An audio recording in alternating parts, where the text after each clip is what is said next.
السلام علیکم ورحمۃ اللہ وبرکاتہ۔ سامعین کرام، آج میں آپ لوگوں کے لیے ایک اور انتہائی اہم ترین واقعہ آپ لوگوں کے سامنے بیان کر رہا ہوں۔ یہ واقعہ اصل میں میری بہن، جنہیں میں باجی کہا کرتا تھا، وہ میری کزن تھی اصل میں، اور مجھے بہت دعائیں بھی دیا کرتی تھیں الحمدللہ۔ ان کی زندگی کے متعلق ایک دعا کی قبولیت ہوئی تھی، تو میں وہ واقعہ آپ لوگوں کے سامنے بیان کر رہا ہوں۔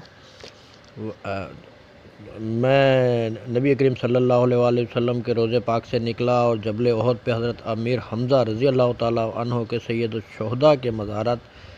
پہ گیا، فاتحہ خوانی کی، زیارتیں کی، اور پھر وہاں سے ہوتا ہوا نبی کریم صلی اللہ علیہ وآلہ وسلم کا وہ غار جہاں پہ نبی کریم صلی اللہ علیہ وسلم جنگ احد کے دوران شدید ترین زخموں سے چور ہوئے تھے، شدید زخمی ہوئے تھے، تو حضرت علی کرم اللہ وجہ رضی اللہ تعالیٰ عنہ اپنے کاندھوں پر اٹھا کر بھاگتے ہوئے اس جنگ کے مقام سے بہت دور، تقریباً 1.5 سے 2 کلومیٹر دور جبل احد پہ آگے کی طرف لے گئے تھے، اور پہاڑ کے اوپر چڑھ کے جو ہے چاروں طرف سے دیکھ رہے تھے کہ کہیں کوئی لٹانے کی بٹھانے کی جگہ ملے نبی کریم صلی اللہ علیہ وآلہ وسلم کو،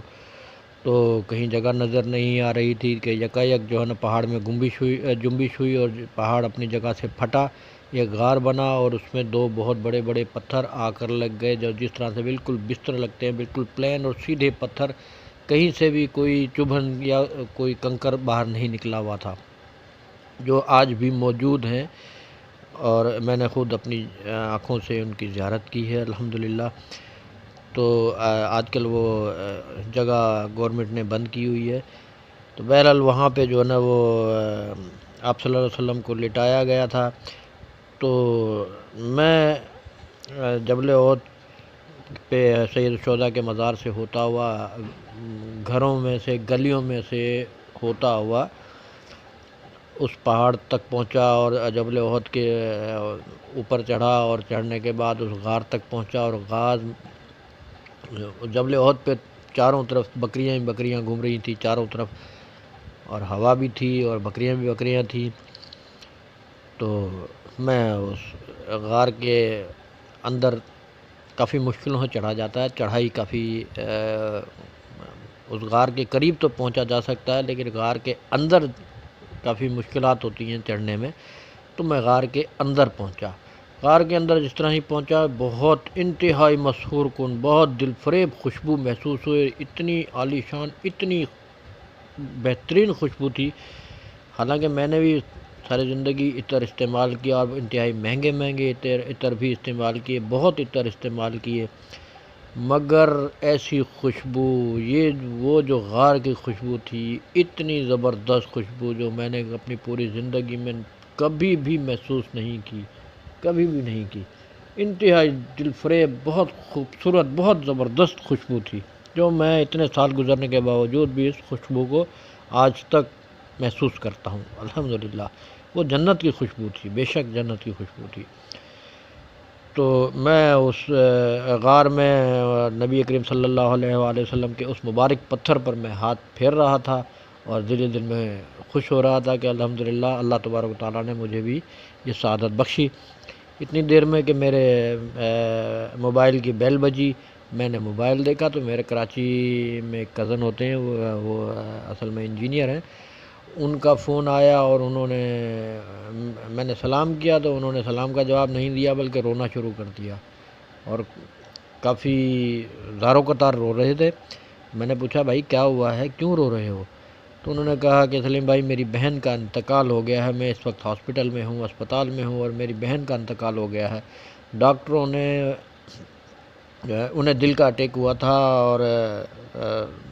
جانبر نہیں ہو سکی۔ ڈاکٹروں نے بجلی کے جھٹکے بھی بہت دیے ہیں، اور ڈاکٹروں کے پینلوں نے ڈسکلوز کر دیا ہے کہ یہ ان کا انتقال ہو گیا ہے، اور ڈیڈ باڈی آپ لے جائیں، یعنی اس کی لاش لے جائیں۔ تو میں اس وقت ہاسپٹل میں ہی ہوں، اور ڈاکٹروں کے پورے پینل نے باقاعدہ مشترکہ فیصلہ کر کے یہ اعلان کر دیا ہے کہ ان کا انتقال ہو چکا ہے۔ تو آپ اس جگہ پہ ہو. تو میں نے کہا کہ اللہ کی رضا ہے، حالانکہ وہ میری بھی بہن تھی، مجھ سے بھی بہت پیار کرتی تھی، دعائیں بھی دیا کرتی تھی، تو میری بھی آنکھوں میں آنسو تو آ گئے، لیکن انسان کیا کر سکتا ہے، کچھ بھی نہیں کر سکتا. تو بہرحال انہوں نے کہا کہ آپ ایسی جگہ پہ ہو کہ جہاں پہ ہر دعا قبول ہوتی ہے، آپ نبی کریم صلی اللہ علیہ وآلہ وسلم کے روضہ پاک پہ ہو، آپ دعا کرو، اس در پہ ہو، دعا کرو، شاید کوئی اللہ تعالیٰ قبول فرما لے. میرے بھی دل میں بات آئی کہ بے شک کہ اس میں کوئی شک نہیں ہے کہ اس در پہ دعائیں قبول ہوتی ہیں. تو ان کا اتنی دیر میں فون بند ہو گیا. میں نے پھر دوبارہ سے، آنکھوں میں آنسو بھی آ گئے تھے، مجھے بھی، میری بھی بہن تھی، مجھے بھی بڑا دکھ تھا. تو میں بھی فوراً وہ آقا علیہ الصلوۃ والسلام والے پتھر پر میں نے سجدے میں گر گیا اور دعائیں مانگی، بڑی رو رو کے گڑ گڑا کے دعائیں مانگی اللہ تبارک و تعالیٰ کے حضور، نفل پڑھے اور ان کی زندگی کے لیے دعائیں مانگی. دعائیں مانگ کے میں جس طرح سے فارغ ہوا، میرے پاس دوبارہ فون آیا ان کا، بیل بجی، میں نے دوبارہ سے دیکھا اور ان کا ہی فون تھا. میں نے اٹھایا، میرے کچھ کہنے سے پہلے ہی انہوں نے کہنا شروع کیا کہ سلیم بھائی وہ دوبارہ سے اٹھ کے بیٹھ گئی ہیں، میری بہن زندہ ہو گئی ہیں، الحمدللہ زندہ ہو گئی ہیں. اور وہ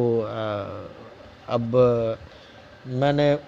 ان کے سامنے ہی کھڑا ہوں اور آپ کو فون کر رہا ہوں، اور جو ہے نا وہ ڈاکٹروں نے کہا کہ ہمیں نہیں پتہ ہے کہ جی جو ہے نا کس طرح سے زندہ ہوئی ہیں. ڈاکٹر کہہ رہے ہیں کہ ہم نے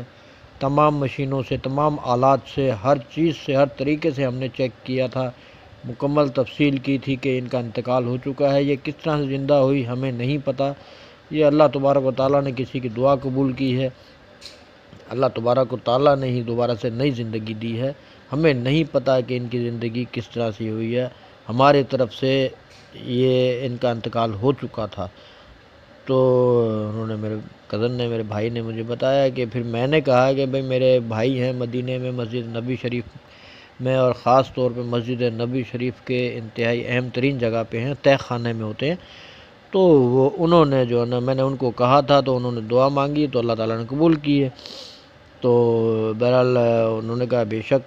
دعا کی قبولیت کا کوئی وقت ہوگا، بے شک اللہ تبارک و تعالیٰ قبول کرنے والے ہیں. نبی کریم صلی اللہ علیہ وآلہ وسلم کے وسیلے سے دعائیں مانگی جائیں تو بے شک قبول ہوتی ہیں. تو میں نے ڈاکٹروں کو بتایا تو ڈاکٹروں نے کہا کہ بے شک یہ اللہ تبارک و تعالیٰ کا ہی یہ معجزہ ہو سکتا ہے، ہمارے اختیار میں کچھ نہیں ہے. تو محترم سامعین کرام، یہ واقعہ تھا جو میں نے آپ لوگوں کے سامنے پیش کیا. اگر پسند آئے تو مہربانی فرما کے سبسکرائب کر دیجیے گا، لائک ضرور کیجیے گا اور کمنٹس میں اپنی رائے کا اظہار کیجیے گا. جزاک اللہ.